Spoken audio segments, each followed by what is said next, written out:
Je suis là si jamais. Bonjour à toutes et à tous, il est 16h30 pile. Je vous propose que l'on commence cette conférence autour de la Green Supply Chain à horizon 2030. C'est une conférence que l'on a élaborée dans le cadre de la rédaction d'un livre blanc sur le sujet, un livre blanc sur la Green Supply Chain, puisque ce sont des mots qu'on entend beaucoup aujourd'hui, Green Supply, supply durable, transformation de la supply, comment décarboner sa supply chain, c'est des thématiques de conférence qu'on retrouve aussi beaucoup aujourd'hui sur le salon. Et donc, dans le cadre de la rédaction d'un livre blanc qui a été rédigé par les équipes d'Ethio, nous avons souhaité aujourd'hui pouvoir vous transmettre les points clés d'une enquête qui a été menée pendant quasiment un semestre et faire un état des lieux avec vous, vous transmettre nos points clés et faire témoigner Philippe qui nous accompagne aujourd'hui. Ce qui me permet d'enchaîner sur qui nous sommes. Comme j'ai le micro, je vais garder la parole. Je suis Clémence Levent, je suis la directrice d'Ethio Green Insight, l'activité de conseil en développement durable au sein du groupe Ethio. Ethio, nous sommes un cabinet de conseil et une société d'assistance à maîtrise d'ouvrage qui est orchestrée autour de 3 métiers. Vous avez à l'écran l'immobilier, les solutions logistiques et le développement durable. Nous sommes un cabinet de conseil indépendant qui a 6 bureaux en France, qui opère en France et dans les pays limitrophes, qui existe depuis une dizaine d'années maintenant. Et quant à la partie développement durable, elle s'intéresse à plusieurs lignes métiers: l'immobilier responsable et décarboné, la finance verte et la stratégie ESG à l'échelle vraiment d'un fonds d'une entreprise, et enfin la partie de Green Supply Chain pilotée par Romain. J'ai le micro, donc je poursuis. Donc Romain Charlet, je suis Green Supply Chain Manager chez Ethio. J'accompagne nos clients sur la transformation de leur supply chain sur le prisme de la durabilité. À titre personnel, j'ai 10 ans d'expérience dans le métier, je viens vraiment de l'opérationnel. J'ai porté des projets de transformation supply chain classiques avec une prise de conscience à la fin de ces 10 années sur des projets de transformation supply chain durable, sur la complexité réelle mais la faisabilité de faire converger des enjeux économiques avec des enjeux écologiques. D'où l'intérêt de porter aujourd'hui ces projets aux côtés de nos clients. Et je passe ensuite la parole à Philippe, qu'on a rencontré et que j'ai rencontré, j'ai eu la chance de rencontrer au cours de groupes de travail au sein de l'association Bretagne Supply Chain. Philippe, je te laisse donc te présenter. Oui, donc bonjour à tous, je suis Philippe Guérin, je suis directeur général délégué d'une société qui s'appelle Cosigou, c'est le nom d'une famille, je vous en parlerai un petit peu plus après. Et je suis effectivement engagé dans les sujets supply chain, green supply chain, et de façon générale dans beaucoup de sujets RSE, en étant responsable des sujets à la fois logistiques, mais aussi financiers et tout ce qui est back-office de notre entreprise. Je vous en parlerai un peu plus dans le détail après. Donc voilà pour les intervenants. Pour le contexte, c'est toujours au moment où on commence que la zapette ne fonctionne pas. Pour le contexte, donc je vous le disais, cette conférence se base sur les conclusions issues d'un livre blanc sur lequel a travaillé Romain pendant plus d'un semestre. Tu veux peut-être nous présenter le panel ? Rapidement, je vous laisserai, effectivement, le livre blanc va être publié dans les jours qui viennent, donc je vous laisserai aller regarder en détail le contenu de ce livre blanc. Ce qu'il faut retenir, c'est qu'on a voulu un livre blanc le plus large possible dans les métiers qu'on a adressés. Donc, assez rapidement, en termes de revenus, on a touché des entreprises qui avaient moins de 10 millions d'euros de chiffre d'affaires jusqu'à des entreprises qui avaient plus d'1 milliard d'euros de chiffre d'affaires. En termes de secteur, on a aussi essayé de faire un maximum varié. Donc on a une prépondérance des métiers de la distribution et du commerce, mais aussi une présence variée avec de l'industrie manufacturière, de l'agroalimentaire, du bâtiment, de l'énergie, de la foodtech, etc. Les questions de fond qu'on s'est posées, c'est quelles sont les applications terrain quand on se pose des questions de transformation supply chain durable, quelles sont les approches qui sont portées par les entreprises, et surtout, est-ce qu'il y a un consensus qui est en train de s'opérer chez les entreprises du paysage français, est-ce qu'il y a des fonds de tendance sur les enjeux et la manière d'adresser ces enjeux. 2 choses importantes à retenir. Le livre blanc aujourd'hui et l'enquête s'est opérée sur un public qu'on considère éveillé. Ça veut dire quoi ? Ça veut dire que c'est des entreprises qui, pour la plupart, ont déjà initié, voire sont en train de porter des politiques ESG, RSE. Malgré tout, il y a quand même 20% des répondants sur cette enquête aujourd'hui. Ce sont des directeurs supply chain qui attendent encore une feuille de route de la part de leur direction RSE. Donc, il y a quand même un petit déphasage entre des entreprises qui ont lancé quelque chose et la supply chain qui attend d'avoir un fil rouge.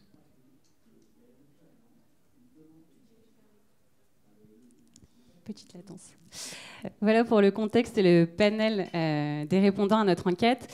Notre conférence aujourd'hui, elle va s'organiser autour du plan que vous avez à l'écran et surtout il y aura 2 temps, donc un temps plutôt d'exposé et on va dédier un temps aux questions-réponses. Donc pour des raisons de fluidité et de timing, on vous propose de conserver les questions pour la fin. Il y aura un moment dédié. En tout cas, on va commencer parler de constat, la supply chain durable et son marché aujourd'hui. L'idée étant vraiment de se dire qu'est-ce qu'on constate, qui sont les gens, comment réagissent-ils face au mot supply chain durable, quels sont les freins, quelles sont les pressions, quels sont les leviers, etc. Donc, premier constat qu'on s'est fait quand on a commencé à mener notre enquête, c'est déjà que, alors, ce qui est à l'écran est très caricatural et c'est volontaire, mais qu'on peut distinguer plusieurs profils d'acteurs ou plusieurs profils de comportement face aux notions de comment transformer sa supply dans une logique de durabilité. Le premier profil, not in my backyard, ça veut dire, en fait, oui, c'est un sujet, mais ça ne me concerne pas. Je ne suis pas la priorité. Il faudrait d'abord que l'équipe de France arrête de faire ses matchs en jet. Enfin, voilà. On verra dans un second temps. Ensuite, il y a ceux qui se disent oui, j'ai envie d'y aller, mais enfin, c'est extrêmement complexe. La réglementation, je ne comprends pas, je ne sais pas par où commencer. Et enfin, il y a ceux comme Philippe qui se disent il y a un sujet. On en parlera tout à l'heure. Je pense qu'il faut faire quelque chose. Et même s'il n'y a pas de cadre aujourd'hui, même s'il n'y a pas une réglementation qui m'oblige à le faire, allons-y pour ensemble transformer le secteur. Face à ça, on s'est dit, il y a plusieurs leviers de pression qui poussent quand même les différents décideurs autour des activités de supply à aller vers de la durabilité. On ne va pas tous les passer en revue, mais ils sont détaillés dans le livre blanc qui sera en téléchargement sur notre site internet. Il y a déjà les soucis de transparence, parce qu'aujourd'hui, les consommateurs veulent savoir d'où proviennent leurs produits, dans quelles conditions ils ont été fabriqués, que ce soit depuis l'extraction jusqu'à ce qu'on a entre les mains. Il y a évidemment les sujets de concurrence et de se démarquer des autres. Et puis, la culpabilisation en se disant je ne peux pas ne rien faire, tout le monde se met en marche, il faut que j'y aille aussi. Et puis, évidemment, la réglementation, avec notamment des obligations de reporting extra-financier qui vont venir dans les années à venir. Malgré tout, même s'il y a une pression constante, on a des freins. Sinon, tout le monde serait déjà embarqué dans une démarche de décarbonation. On ne va pas tous les passer en revue, encore une fois, mais c'est vrai que le vocabulaire est extrêmement compliqué. Le développement durable, pourtant, de base, on pourrait dire que c'est du bon sens paysan, mais c'est devenu tellement complexe et tellement loin de l'opérationnel que on ne sait pas par où commencer, encore une fois, on ne sait pas quelle solution appliquer. Et puis surtout, il n'y a pas de sanction. Si on ne fait rien, aujourd'hui, ce n'est pas grave. Il n'y a pas de sanctions, il n'y a pas de pénalité, qu'elles soient financières ou réglementaires. Et puis après, il y a des questions beaucoup plus pragmatiques. On se dit que ça va coûter de l'argent, que ce n'est pas une priorité. Et puis surtout qu'on ne sait pas comment naviguer dans le méandre des réglementations qui évoluent, alors pas chaque jour, mais en tout cas à un rythme assez fort. Je rebondis juste là-dessus, mais effectivement, la question qu'on s'est posée au cours de cette enquête, c'est oui, il y a aujourd'hui des freins pour se lancer. Qu'est-ce qui peut sortir en termes d'éléments pour disrupter une certaine forme d'immobilisme? Qu'est-ce qui ferait aujourd'hui en tant qu'entreprise, qu'on soit une PME, une ETI ou une multinationale, qu'on se lance dans une démarche de supply chain durable? Donc il y a deux clés de disruption aujourd'hui assez fortes qu'on identifie sur ce marché. La première des clés, c'est il faut s'appuyer sur les cadres et sur les référentiels existants. Parmi les questions qu'on a posées à notre panel dans l'enquête, c'était quid de la réglementation? Et 50% d'entre eux, 1 sur 2, nous a dit que, c'est ce que vous avez à l'écran, la réglementation, ça semble être une boussole indispensable, une boussole stratégique, et puis un cadre. Mais par contre, elle est incompréhensible. En résumé, c'est ce qu'on a. Pour aller un peu plus loin, nous, on se dit que cette réglementation, ou ces cadres, ces référentiels de manière générique, il faut que ce soit des tremplins. Le bilan carbone, on s'en sert pour faire un constat et derrière, un plan d'action. La DPF, donc la déclaration de performance extra-financière, ou la CSRD, même chose, puisqu'on se doit de publier sur sa performance extra-financière, autant se servir de ce constat pour derrière dérouler un plan d'action. Et même chose, aller chercher les aides auprès des différents fonds qui peuvent nous accompagner dans les démarches de durabilité. Toujours sur la première clé de disruption qui est effectivement de s'appuyer sur des cadres et des références. Si on continue la zapette, merci. C'est hyper important aussi à l'échelle des métiers. On peut avoir un vrai tremplin à l'échelle des métiers. Il y a aujourd'hui beaucoup de cadres qui existent, qui peuvent servir de tremplin. Je pense à des labels, je pense à le programme EVE, l'objectif CO2, FRED 21, la RFAR qui est une politique de certification d'achat, de charte d'achat responsable. Il y a beaucoup de choses aujourd'hui qui peuvent servir de cadre. Il faut changer d'approche, ne pas considérer le cadre réglementaire aujourd'hui ou le cadre des références comme une restriction, mais plutôt comme un fil rouge, comme quelque chose sur lequel s'appuyer pour initier quelque chose. Effectivement, il y a un petit lag. La deuxième clé de disruption qu'on identifie, qui est extrêmement importante, c'est l'adaptabilité des stratégies. Ça veut dire quoi, adaptabilité dans ce sens-là? C'est mettre en cohérence la stratégie qu'on veut mettre en place et les moyens qu'on a en tant qu'entreprise. Aujourd'hui, il y a un sentiment un peu général quand on parle de supply chain stratégique durable qui est de l'ordre de l'anxiogénité. On se pose vraiment la question, l'ampleur du projet paraît gigantesque, ce qui pourrait freiner au lancement. Et on le ressent dans les résultats de l'enquête. Une personne sur deux estime que les métiers qui sont dans leur périmètre direct en font des métiers prioritaires. La conséquence, c'est quoi? La conséquence, c'est que pour une bonne part, ils vont extraire de leurs analyses, ou en tout cas de leurs projets, le scope 3. J'en profite assez rapidement pour poser la question à l'audience. Est-ce que parmi vous, il y a des gens qui n'ont jamais entendu parler de scope 3 et qui ne savent pas du tout ce que c'est, à main levée? Ok, donc on est sur un public averti. Hein. On est sur un public averti, c'est très bien. Ce symptôme-là, il est extrêmement important à regarder, parce que je le rappelle, c'est un public qui est averti, c'est des publics avec des entreprises qui ont lancé quelque chose. Si on regarde à l'échelle de la France, il y a beaucoup de choses qui fait qu'aujourd'hui, effectivement, l'ampleur de la supply chain fait peur et justifie qu'on ne se lancerait pas, puisqu'on ne sait pas par où démarrer. Peut-être que tu peux rappeler ce que c'est que le scope 3. Oui, je rappelle, il y a une personne qui ne connaissait pas le scope 3, mais pour faire très très simple et rendre la chose un peu grossière, c'est tout le scope, le périmètre qui est en dehors de l'activité de l'entreprise. La seconde clé de disruption, c'est ce que je vous disais, ça va se jouer sur l'adaptabilité. L'idée, ça va être de se réapproprier la supply chain. Pourquoi se réapproprier? C'est se réapproprier pour rationaliser. Le prisme d'attaque, aujourd'hui, il doit changer. Il ne faut plus se poser la question, est-ce que oui ou non, je prends en compte certains métiers de ma supply chain, puisqu'on arrive dans des stratégies où on va extraire potentiellement des métiers qui vont être stratégiques, puisqu'il y a des vrais enjeux CO2 derrière. L'idée est plutôt de se dire quel niveau de détail j'ai besoin sur chaque métier pour que ça fasse sens avec ma stratégie. Pour trouver ce niveau de détail, Ethio identifie aujourd'hui 4 indicateurs qui sont clés, qu'il va falloir aller chercher sur chacun des métiers. Donc il y a 4 indicateurs qui sont stratégiques. Le premier, c'est la maturité durable. Est-ce qu'il y a déjà quelque chose sur chacun des métiers qui a été mis en place d'un point de vue politique durable, sur lequel on pourrait capitaliser? Le deuxième, c'est la maturité métier. Est-ce que c'est un métier sur lequel je connais le process, sur lequel je connais les parties prenantes, et donc sur lequel je vais pouvoir aussi capitaliser? Le troisième, qui est extrêmement important et qui est trop souvent minimalisé ou oublié, c'est la maturité data. Est-ce qu'au-delà des KPI, j'ai une data qui est saine sur chaque métier, qui va me permettre de travailler pour la transition et donc d'opérer sur le métier de manière efficace?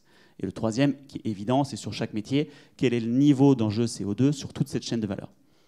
Une fois qu'on a identifié ces 4 indicateurs stratégiques sur la supply chain globale, encore une fois, on est capable de changer de paradigme. C'est extrêmement important.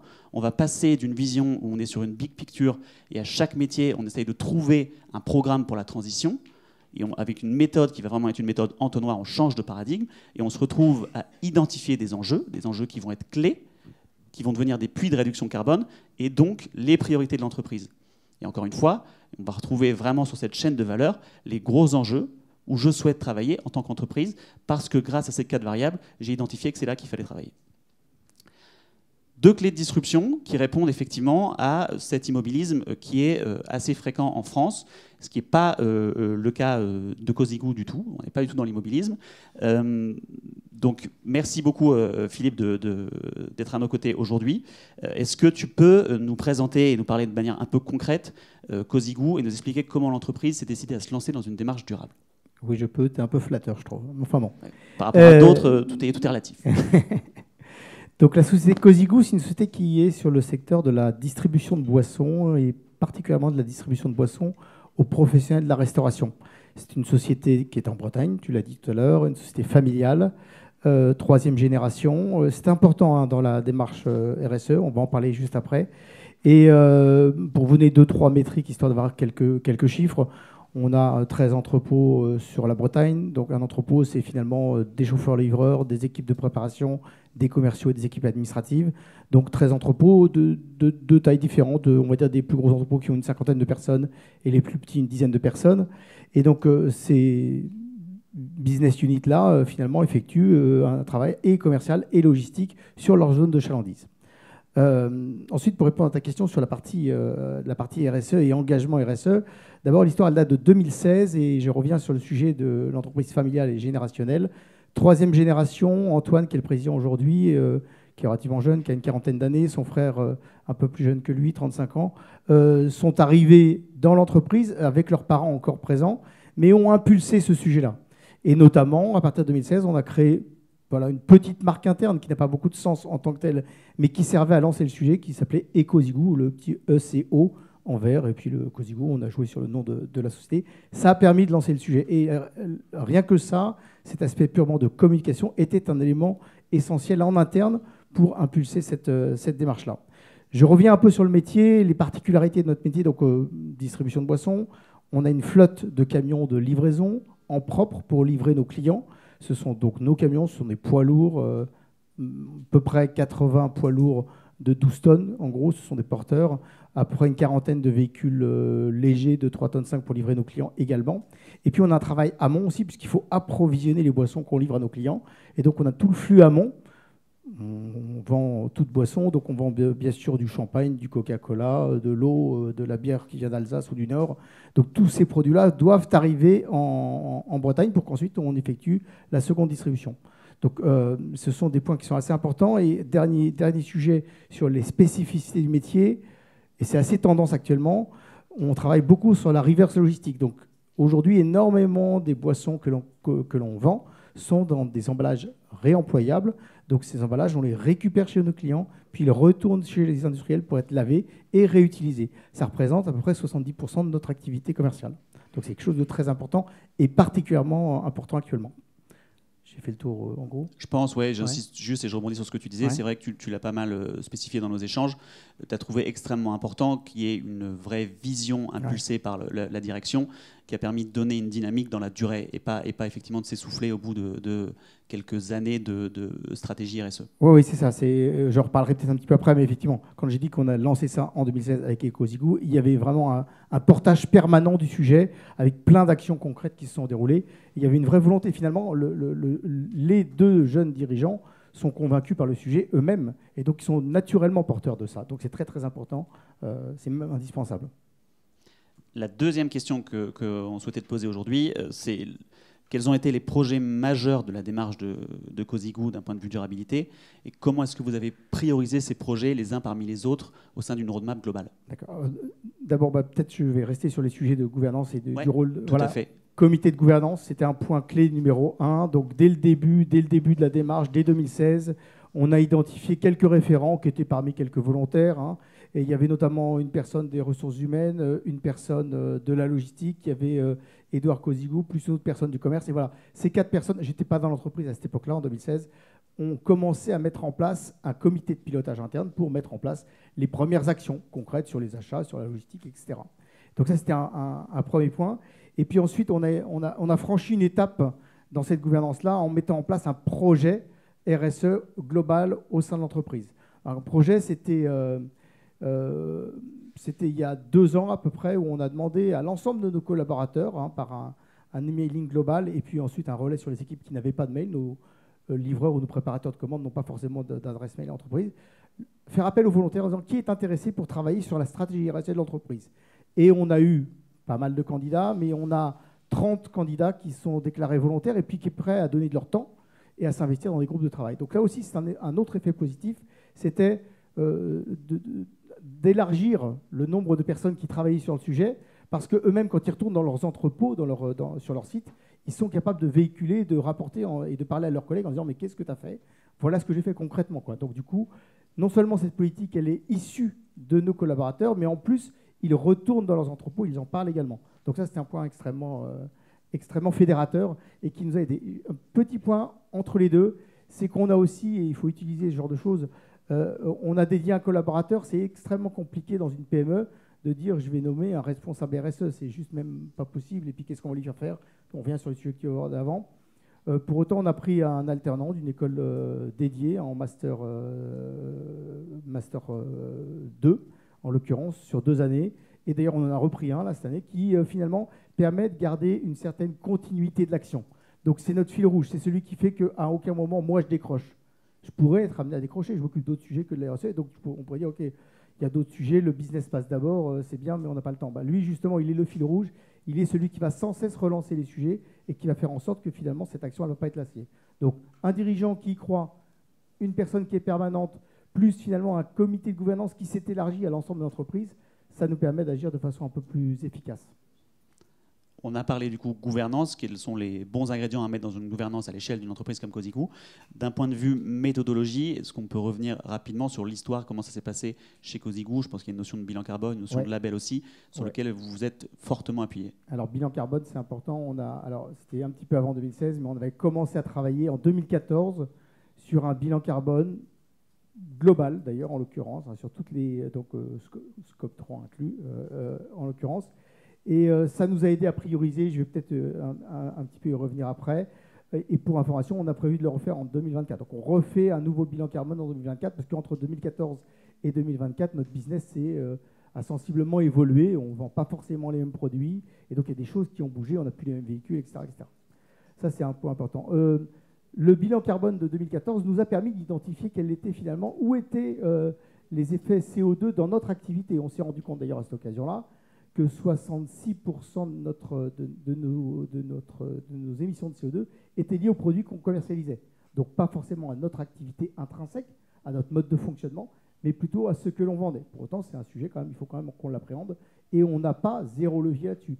On a un levier pour faire agir nos fournisseurs, et puis on a un levier en choisissant certains de nos fournisseurs ou en choisissant certains de nos produits. Donc là, c'est un sujet qui nous a aidés. Donc ça, c'est la partie bilan carbone 2014, nouvelle tentative en 2024. Bien sûr, je suis totalement incapable de faire un bilan carbone, moi, et personne dans l'entreprise n'est capable de le faire. Donc on se fait accompagner dans ce domaine-là parce que c'est devenu plus simple maintenant quand même. Il y a quand même pas mal d'ABAC, pas mal de métriques qui permettent de le faire dès lors qu'on a accès à la data, ce que tu disais tout à l'heure sur la data, qui est un point aussi pas si évident que ça. Autre point, label. Donc on est adossé à un label, un label professionnel, ce qu'on appelle les labels sectoriels, qui est celui de la Fédération nationale de boissons, qui est notre syndicat professionnel. C'est assez important parce que finalement la FNB a créé un référentiel sur à peu près, sur les 4 grands domaines ou les 5 grands domaines de la RSE, et à chaque fois avec 7 ou 8 critères qui sont notés, A, B, C, D, selon le niveau de maturité de l'entreprise. Et ce label, il faut le prendre comme finalement, il a 3 leviers. Un levier, ça nous aide, l'air de rien, à respecter la réglementation. Parce qu'à un moment ou à un autre, la réglementation se complexifie et pas toujours simple. Donc c'est quelque part un garde-fou sur l'aspect réglementaire des choses. C'est surtout ça le plus important d'ailleurs, c'est aussi une feuille de route. C'est ce qui nous permet d'avancer. C'est quelque part notre programme de travail. Mon audit de renouvellement de mon label a lieu le 20 octobre prochain, enfin sur 3 jours en l'occurrence.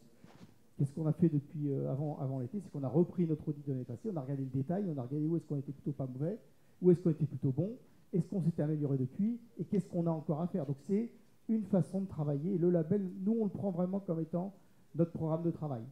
C'est plutôt comme ça qu'on le fait. D'autant plus que dans notre organisation professionnelle, la FNB, finalement, le référentiel, cette année, on le fait évoluer. C'est-à-dire que c'est comme tout, hein, on avait un référentiel à un certain niveau. Là, on le fait monter d'un cran, donc il va être plus complexe. Donc là où j'avais une bonne note, j'aurai une moins bonne note.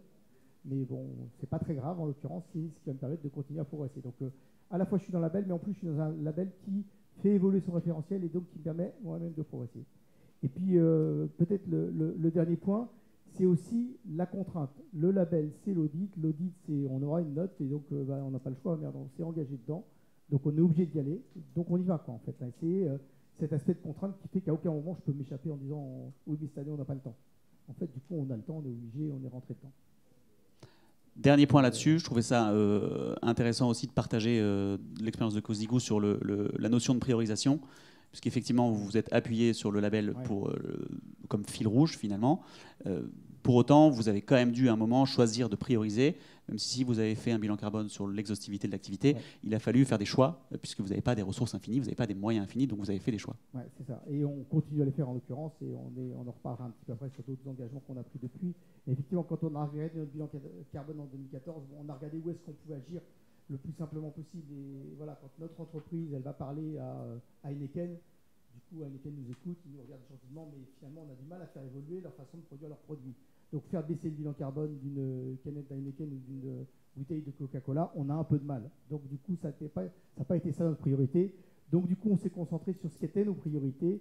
Et en l'occurrence, notre façon de gérer, c'est essentiellement le fret de marchandises. Quand on retire cet aspect produit finalement de notre bilan carbone, 55% est lié au fret de marchandises, à peu près à partage équivalent entre l'amont, un peu plus l'amont quand on est en Bretagne, parce que finalement on est éloigné de certaines zones de production de masse de produits type bière ou eau, notamment qui sont à l'est de la France, nord-ouest de la France, mais plutôt l'amont qui pèse un peu plus de 50% et l'aval un petit peu moins de 50%. Pourquoi il pèse peu l'aval, la distribution aval? C'est parce que notre organisation elle est faite par tournée. Donc avec mon camion, il est peut-être polluant, il n'est peut-être pas terrible, mais pour autant, il va livrer 15 clients, il aura 5 tonnes de marchandises et il va faire des tournées optimisées, si bien qu'il consommera relativement peu de kilomètres pour livrer beaucoup de marchandises. Donc même s'il n'est pas parfait, mon camion, il n'est pas toujours électrique et de loin, pour autant, il optimise son flux et là, auquel cas, on peut faire. Et d'ailleurs, on a beaucoup travaillé sur l'optimisation des tournées.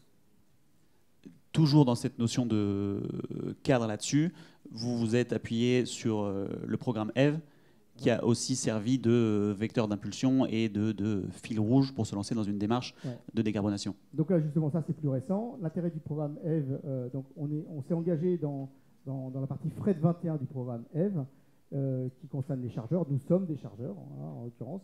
Et l'intérêt, donc, c'est un pilotage ADEME. On doit prendre un engagement et on ne doit pas prendre un engagement, on va dire qu'on va écrire sur le papier comme ça en disant hop, tu dois réduire de X% tes émissions de CO2. On doit partir d'un plan d'action pour calculer ce qu'on est capable effectivement de réaliser sur une durée de 3 ans. L'engagement du programme EVE, c'est d'être à minima à moins 5% sur une période de 3 ans des émissions de CO2. Quand on a fait le travail finalement des leviers qu'on avait, je pourrais citer quelques leviers si vous le souhaitez un petit peu après, on s'est rendu compte qu'on avait une capacité de faire 14 et quelques %. On l'a fait entrepôt par entrepôt, site par site. On pouvait faire 14 et quelques % si on mettait en œuvre tous les leviers qu'on avait faits. Donc du coup, on a pris un engagement de 15%. C'est-à-dire, en 3 ans, on doit baisser de 15% nos émissions de CO2. Et on est engagé dans ce programme-là. L'objectif, c'est fin 2025, on aura réduit de 15%. Un business équivalent, parce qu'évidemment, comme on est une entreprise qui se développe, potentiellement, on pourra mettre plus de CO2 parce qu'on a une activité commerciale plus grande. Mais si on le ramène à l'euro de chiffre d'affaires ou à la tonne livrée, voilà, on aura bien baissé effectivement l'équivalent 15 tonnes de CO2, 15% d'avant.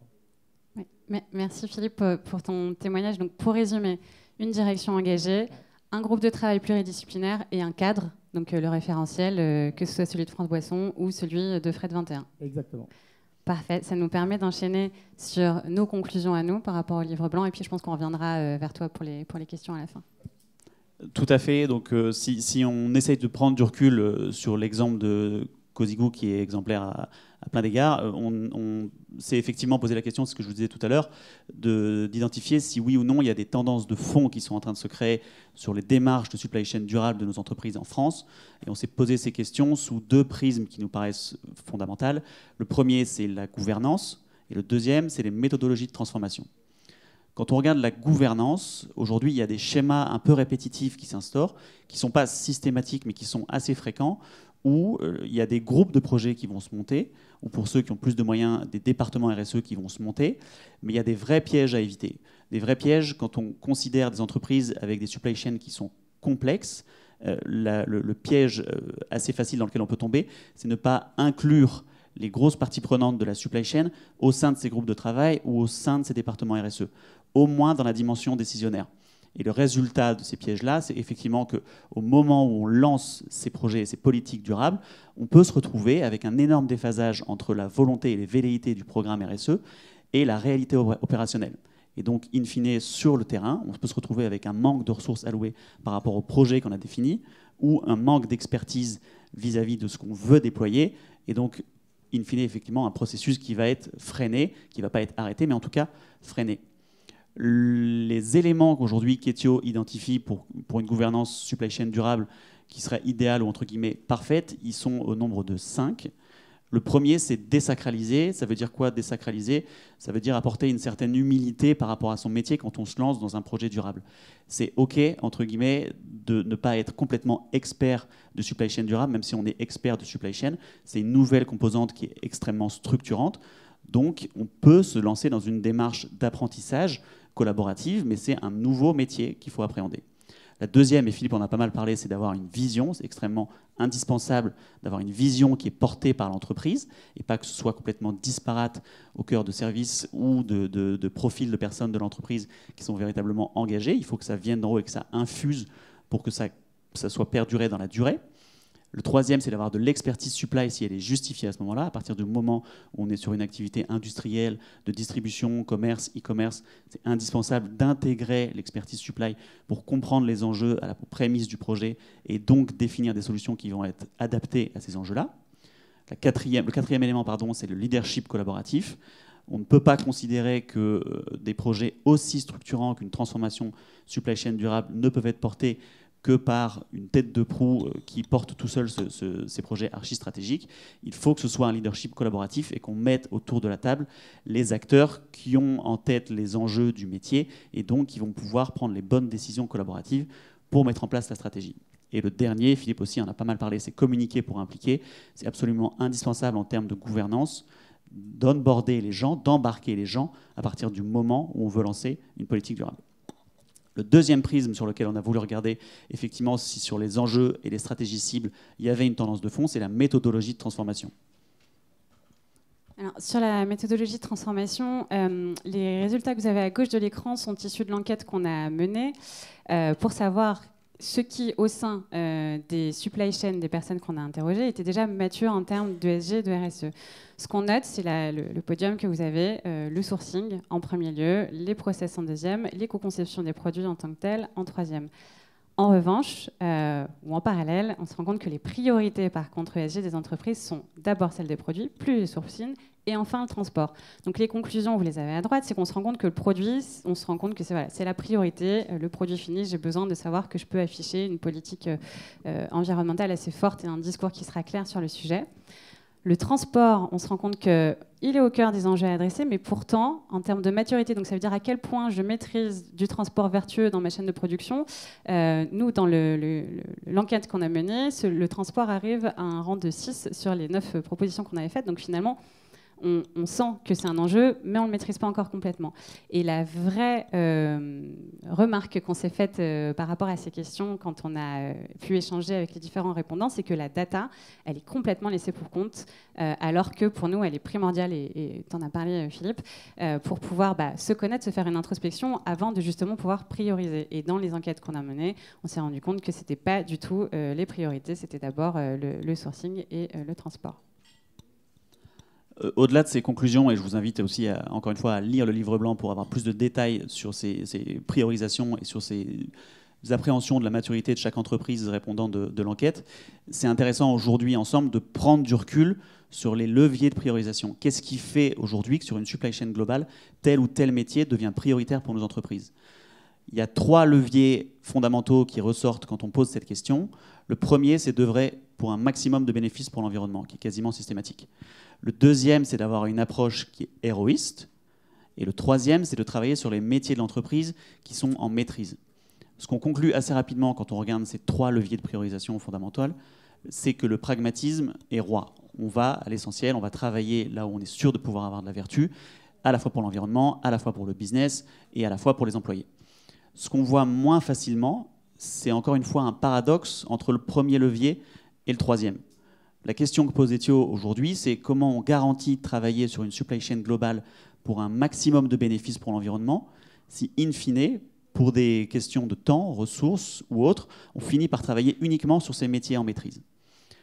Pour éviter de se retrouver dans ce paradoxe, les conséquences de ce paradoxe sont effectivement de travailler sur une stratégie qui va être partielle, et donc de prioriser par contrainte de temps ce que je vous disais, travailler sur une démarche qui va être sur un périmètre incomplet par rapport à la supply chain globale, et le risque fort, c'est d'opérer sur des leviers qui vont être mineurs. Là où on cherche évidemment à aller travailler sur une stratégie optimale, donc prioriser durablement, démarche sur un périmètre qui va être global, et donc opérer sur des leviers qui vont être majeurs à la fois en termes d'impact CO2 et de gains pour le business. Comment on arrive à trouver cette stratégie optimale ? Aujourd'hui, Ethio partage des clés méthodologiques qui sont aussi fondamentales. La première, donc c'est une méthodologie en 4 étapes. La première étape, elle se base sur ce qu'on voyait tout à l'heure, sur cette méthode entonnoir. L'idée va être de diagnostiquer, évaluer là où sont véritablement les enjeux sur la chaîne de valeur complète. C'est extrêmement important de rationaliser à cette étape-là. Accolé à cette étape-là, il y a la notion de structure, et là on rentre vraiment dans la notion de data, comment on s'assure de structurer sur les métiers à enjeu la data pour passer à l'étape qui suit. Cette première étape diagnostiquée plus structurée, elle est beaucoup trop souvent oubliée. Il y a énormément d'acteurs aujourd'hui sur le marché qui foncent sur l'étape de mesure. Le risque avec ça, c'est ce que je vous disais, c'est de sortir certains métiers du scope ou de se retrouver à mesurer avec des datas qui ne sont pas pertinentes. D'où l'intérêt de travailler véritablement sur cette première étape. La deuxième étape, c'est donc de mesurer, évaluer l'impact carbone de chaque métier qui vont être stratégiques, identifier là où vont être les possibilités de solutions et prioriser, donc dessiner une roadmap vis-à-vis de ces solutions. Les deux étapes qui suivent sont dans la continuité des deux premières, qui sont tout à fait évidentes. C'est de transformer, une fois qu'on a une roadmap avec des priorités, comment on met en place, comment on rentre sur le terrain et on déploie les solutions à l'échelle de la supply chain. Ça peut être sur le transport, les achats, l'industrie, etc. Et la quatrième étape, ça va être de suivre et d'améliorer. On rentre vraiment dans une notion d'amélioration continue de la démarche globale pour atteindre une durabilité. Ce qui est hyper important de noter là, c'est volontairement un schéma qui se veut très linéaire. Aujourd'hui, quand on parle politique et transformation de supply chain durable, on est, et Philippe l'a très bien dit, sur une notion d'itération. L'idée aujourd'hui, c'est vraiment de démarrer, mettre un pied à l'étrier, travailler sur du 20-80 ou sur du 10-50 si on n'a pas les moyens de travailler sur du 20-80, mais de concentrer en tout cas les efforts et les ressources là où sont les enjeux, et de mettre un pied à l'étrier et d'itérer sur la démarche sur 2, 3, 4, 5 ans dans la durée, puisque aujourd'hui, c'est extrêmement important. Quand on parle supply chain, on a encore un prisme qui va être plutôt court, moyen terme, où on réfléchit performance, on réfléchit KPI, on réfléchit triangle coût, qualité, délai. Il faut, quand on parle supply chain durable, absolument changer de paradigme et réfléchir non plus quick win, mais long win dans la durée. Qu'est-ce qu'on fait évoluer dans nos supply chains pour les rendre durables, tout simplement.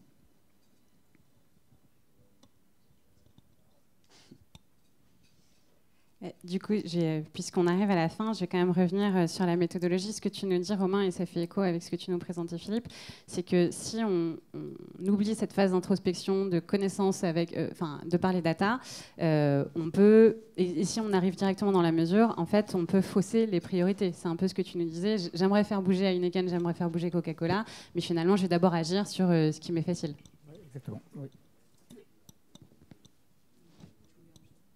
Non, effectivement, le risque, c'est ce qu'on disait tout à l'heure, c'est de sortir du scope et de se retrouver à opérer sur un scope qui n'est pas là où véritablement sont les enjeux. Et il y a beaucoup d'exemples sur le marché qui existent aujourd'hui, notamment avec des activités de distribution où on peut prendre le risque, tu l'as très bien dit tout à l'heure, Philippe, l'idée n'est pas de sortir les achats ou le sourcing juste parce qu'on a moins de leviers, c'est de travailler avec des leviers qui vont être différents. Et donc, comme on arrive à notre terme, la question c'était qu'est-ce qu'il faut retenir de tout ça? Alors, 6 mois d'enquête, de rédaction, beaucoup de relecture, etc. Mais alors, la question qu'on aime se poser à chaque fin d'intervention, c'est s'il y avait 3 mots à retenir, quels seraient-ils? Alors, j'ai cliqué trop tôt, vous les avez à l'écran, mais tu peux faire la version commentée. C'est pas très grave. 3 mots-clés, si effectivement vous devez repartir avec quelque chose. Les référentiels, il faut effectivement s'appuyer, le mot-clé c'est s'appuyer sur des référentiels pour s'en servir comme fil rouge, comme cadre, comme ligne directrice dans un projet. Le deuxième, c'est méthodologie, et j'insiste encore une fois sur la data. Il faut structurer une méthodologie qui est appuyée sur des bonnes data, en tout cas sur les métiers à enjeu, pour garantir d'avancer de manière efficace et productive. Et le troisième, on en a pas mal parlé aussi, c'est la gouvernance, extrêmement important dès le début, déployer une gouvernance qui va embarquer l'entreprise et qui va garantir la pérennité et la longévité de ces politiques de transformation supply chain durable. Parfait, on arrive au terme de notre exposé. Donc, comme on vous le disait en préambule, on va passer aux questions, mais je crois qu'on a mis le QR code juste après. Le livre blanc sera en téléchargement sur le site d'Ethio.com et vous pouvez prendre en photo le QR code ou sinon nous retrouver sur notre stand tout à l'heure. On est au 158 2, en face de la caisse d'épargne, en face de l'Agora. Et puis, on vous laisse la parole pour les questions. Il y a, je crois, des micros qui peuvent circuler dans la salle s'il y a des questions.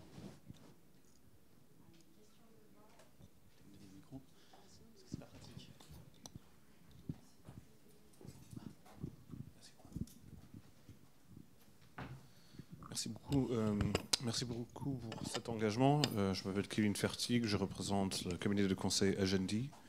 J'ai une question pour vous trois, mais surtout pour vous, Philippe.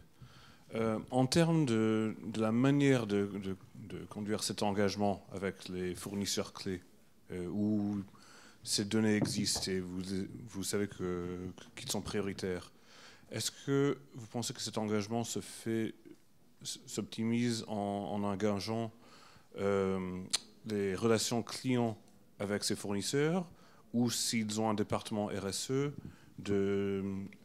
d'engager le département RSE directement, sachant que c'est peut-être plutôt le service clientèle qui vous connaît mieux et qui garde cette relation? En fait, d'abord, ça a changé depuis quelques années. C'est-à-dire que les organisations des entreprises ont petit à petit se sont staffées sur les thématiques RSE, notamment pour les plus grosses entreprises. Donc là où on avait une attaque uniquement avec nos partenaires commerciaux, maintenant on a en plus des experts de la RSE qui sont dédiés. Mais le commerce est toujours présent. Ça, concrètement, on a toujours une approche commerciale et on peut le prendre. Vous me parlez de mes fournisseurs, mais ce matin, j'avais le cas avec un de mes clients. Donc à l'inverse, un client qui est structuré, qui a plusieurs établissements et qui me posait une question, en l'occurrence, sur comment on pouvait l'accompagner pour améliorer sa propre stratégie RSE.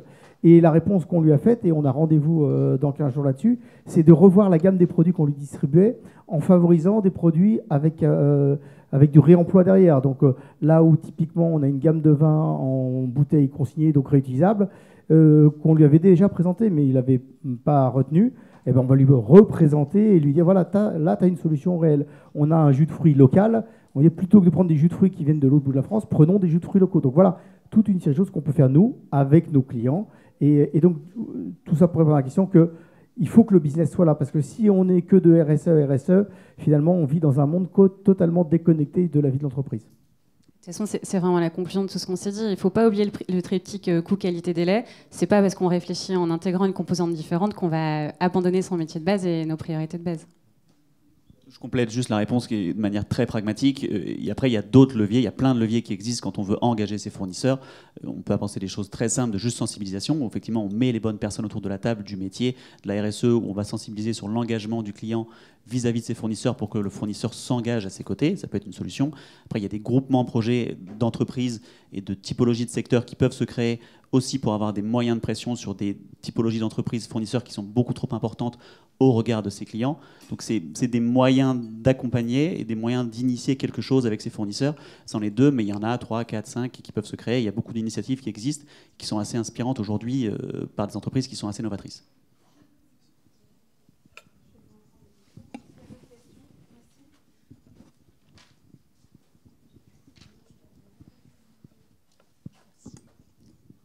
Est-ce qu'il y a d'autres questions ?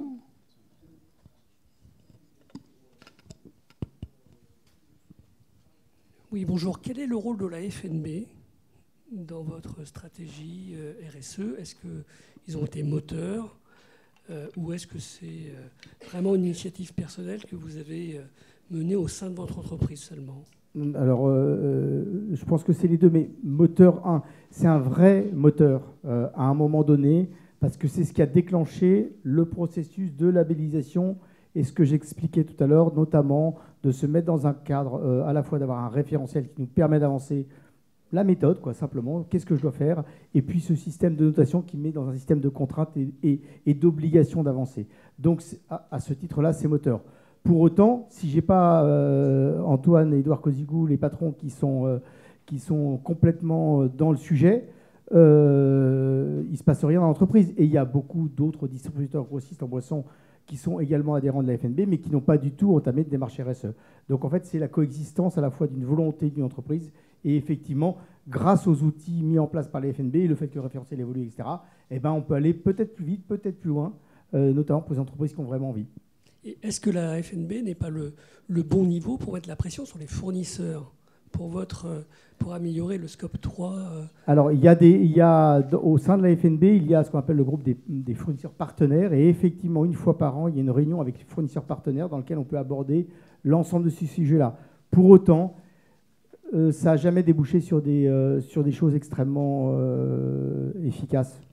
C'est un constat que je fais aujourd'hui. Je me permets juste, pour le public, FNB, c'est Fédération nationale du boisson. Oui, c'est alors je rajoute, oui, c'est Fédération nationale du boisson, c'est un statut de syndicat professionnel, et donc on ne peut pas traiter dans des syndicats professionnels de sujets commerciaux. Donc du coup, il y a un moment où la limite de la discussion, elle ne peut pas aller sur arrête de vends-moi tel produit ou vends-moi tel autre produit, d'autant plus qu'on se retrouve entre concurrents potentiellement sur le secteur. Donc il y a aussi une limite technique. On peut éventuellement prendre une dernière question, sinon on est parfaitement dans le timing. Pas tous en même temps. Et bien, si pas d'autres questions, on vous invite, ou si des questions plus timides, on vous invite à venir nous les poser sur notre stand, donc en face à la case du Bagne, 158-2. Sinon, vous avez nos coordonnées à l'écran. Le livre blanc sera mis en téléchargement sur le site etyo.com, etyo.com, d'ici demain, normalement. On espère. Merci beaucoup. À tous.